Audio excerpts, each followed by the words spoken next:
Welcome back to Primetime Sports Sunday.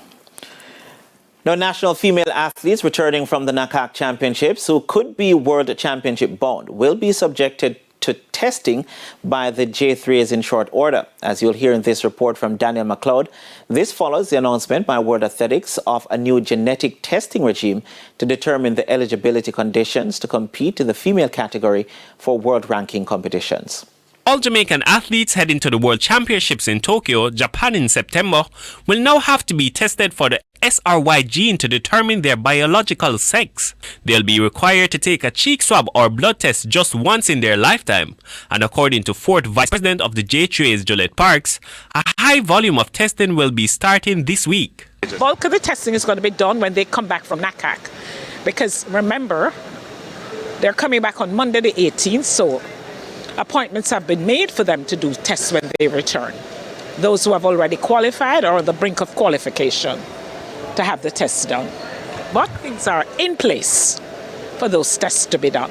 Entries for the World Championships are due at the start of next month, and Park said the J3s have taken all the necessary steps to ensure everyone is tested before then. J3s is very proactive, and so arrangements are made with the University Hospital of the West Indies for the athletes who are based locally to do the tests. You know, there's a timeline that must be done before September 1 because entries are due for World Championships September 1.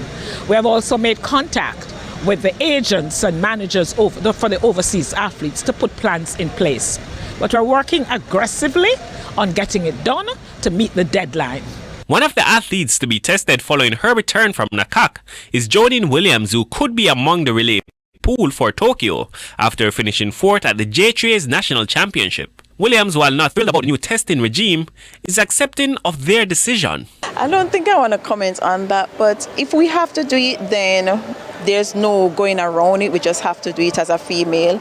And I mean, it's a personal thing per se, because not every female want to have their personal information out there. But if we have to do it to compete, then we just have to. Only female athletes are subjected to gender testing ahead of the biennial event, and three-time World Championships relay silver medalist Janive Russell is of the view women are being targeted. Somewhat, because it's something that we can't control. Some women can't control how they're born. So I just feel that it is, and I just hope they don't lean to it, although they made the decision to do it, but I just feel like it's discriminatory against females. The World Athletics Championships can be seen live and exclusively on TVJ, TVJSN, with radio coverage on Hits 92 FM. Our coverage gets underway on Friday, September 12. Daniel McLeod, TVJ Sports.